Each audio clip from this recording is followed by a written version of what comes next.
Okay, and we're back. Thanks for staying with us. What's next up? Well, back to that Okay. issue on the Lincoln mine. It is a complicated issue. Susan Grijalva needs more direction on how broad we want the study, because you can spend any amount of money there. I think the Sutter Gold Mine is responsible for paying for that. I don't want to go on a wild goose chase here, but I do want to refine the item so that you can kind of maybe center on the most likelihood. Have there been cases similar to this? Hmm? Have there been cases similar to this in the county or other No. areas that you know of? So this is kind of not really. So this Okay, is so- somewhat new, so I can see we need to give them further direction. and there's got to be, it would seem to be a lot of need to figure out how you could go about proving that. Yeah, and you're underground too, so how do you know definitively? Right. There's going to be a lot of questions So it's, tomorrow, I can tell you that. Okay. We know we're going to be short supervising sounds, Novelli too because he's Possibly on vacation. precedent setting in another sense. Possibly. Is the first way to look at it. Okay. Yeah. Next up is the state mitigation funds for the Mule Creek infill prison expansion. These are monies that come to us in the neighborhood without finding it directly, about $650,000, $1.3 million in mitigation. Half of that money, $650,000, goes to the school district. $650,000 goes to City of Ione and the County of Ambler to be split in some fashion. We had to work out an agreement there. Chuck Eiley, our CAO, wrote a memo here and says there's a lot of reasons why maybe the county should get the money. There's a lot of reasons why the City of Ione should get it, because one, they suffer basically more of the impacts from that infill, even though every time a person is arrested that has anything to do with the prison down there, they end up in the county jail. Even if City of Ione arrests them, the jail needs a new control panel. The one we have is antiquated. They can't even get parts for it anymore. The agreement struck at this time basically, and this is through meetings with John Plaza and I and Chuck Eiley and the City of Ione, is to get about half of the cost of that control panel, about $125,000. The remainder of the money would go to City of Ione to cover the impacts, since they are more impacted centrally by the prison. So, with that, I'm sure there'll be some discussion on that, but I don't anticipate any problem working out that arrangement.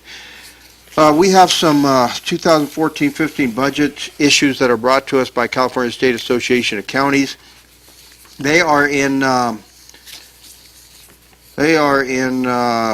their conference committees right now in Sacramento. It just...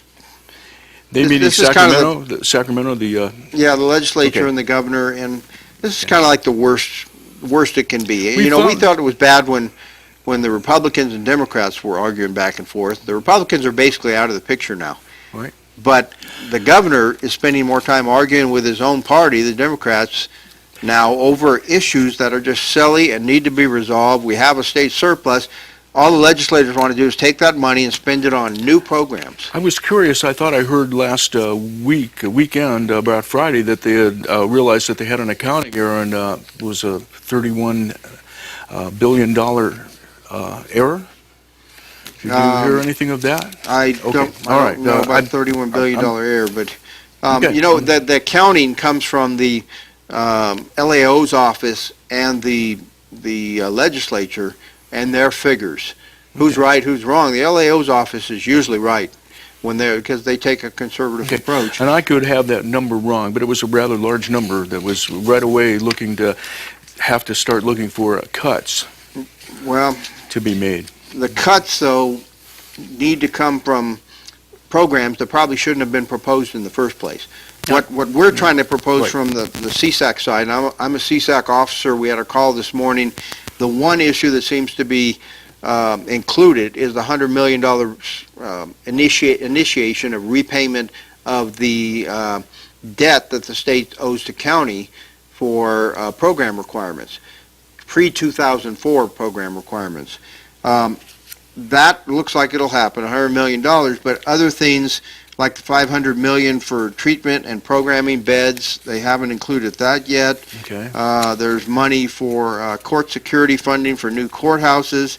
that we hope will get included. There's ongoing discussions over the carbon credit money for the greenhouse gas reductions. The governor wants to spend a good portion of that on the high-speed rail. Legislature's got their own ideas. And then there's housing support and CalWorks and the mentally ill offender crime reduction grants. We'd like to get some money there, but that doesn't seem like it's going anywhere either. So these are programs initiated by the state. What CSAC's trying to do is make sure that the base is supported by additional funding. The state seems like they have their own idea where the money should be spent. I got to say the governor's been very supportive of CSAC, trying to work to support the realignment programs, especially with the housing for inmates that have come back to counties. So we'll see what happens. It's never easy in Sacramento, but some of these legislators, boy, they get beat on the head by all sides. I know that. Everybody wants the money. But at some point, you got to look at the counties, which most of them did not come out of county government, so they don't understand. Fortunately, we have our Assemblyman Bigelow, who did come out of county government, have several others, like Assemblyman Daly, came out of supervisor in Lassen County. They understand that counties need the support structures. If the state's going to do something, like send you hundreds of inmates, they need to supply the money on a yearly basis to help you take care of all the issues that arise because of that. All right. And we'll hear from ACES. We'll be in tomorrow, and this is on their 2014 request for a rate adjustment. The big issue here that came up with the board, had to go back to the Public Works Committee, was ACES was asking for money for a master plan study to be done by a local engineering firm. And the reason they wanted this is because of stormwater protection laws that have been passed, primarily because of people like Senator Steinberg. That's one of his pet peeves. We know they need to do something there. The Public Works Committee took this, they modified the rate adjustments slightly, and they're recommending a not to exceed $11,000 on the study to look at the master plan for the wastewater, for the stormwater protection. Because if they don't do that, they're not going to meet the new laws that are being passed. Is this for in the dump area? This is for the country material recovery facility, the MRF, at Buena Vista. Okay. Because I think that's where their primary operation is going to take place, and it makes sense to consolidate their operations there, make the improvements there. At the same time, we don't want the ratepayers to be hit at one time for everything, because there's a lot of things they want to do there. I mean, it's say $11,000 for a master plan. So is there a new stormwater New stormwater mandates that are coming out of our legislature, and it'll require things like paving, significant paving on the site, regrooving the site, and making it so the water flows in the right direction. Catch basins, they already have some down there, but there's significant improvements that will need to be made. And this will be made throughout all of the MRF type facilities throughout the state? Or this isn't specific? If it's not already done, a lot of them probably have already done it because they bring in significant revenues, like Kiefer in Sacramento. But the problem is, when Kiefer makes those improvements, Kiefer is the recipient of a lot of our garbage in Amador County that's hauled there, and because of that, we get the commensurate rate increases.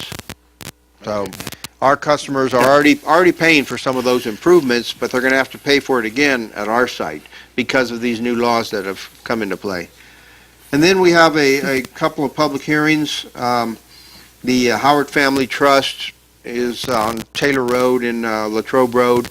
They just want to do a zone change on, I think it's less than 1.5 acres, with a neighbor, with William Woolen, Bill Woolen, and that should not be a big issue on the agenda tomorrow. The second one will be a bigger issue because these people want to build a 800 square foot house, which is less than half the size of a permitted house in the county. They're calling it more like a guest quarters.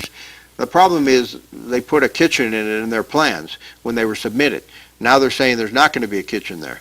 But anyway, the Planning Commission denied the request, and even though they thought someday it might be a good idea, I'm not so sure it would be a good idea to have guest quarters be built. What they're planning on doing is building the guest quarters and then building the house after it. Kind of like you're putting the cart before the horse. Or to put, maybe from their point of view, a small structure to help supervise the building, but in which case you would think that they would need a kitchen at that time. Yeah, they if want you're that. Using the house. They want the small structure Wait for so the they can building. come up and enjoy their property on weekends. Okay. Chances are, they're going to build that small structure. I'm just speaking from common sense. Right. And the second structure will never be built. But That would be interesting, building the additional house before the house. that's pretty much, you build the guest quarters before you build your house. Okay. So it'll come to us tomorrow. This is for a variance, and I think it has to come to our board under a variance request when it's not granted by the Planning Commission. I don't see an appeal here, but usually the reason this is asked because an appeal has been asked for. So All right. anyway, it'll come before our board. I've looked at it, All and I'm not a big fan of putting the cart before the horse.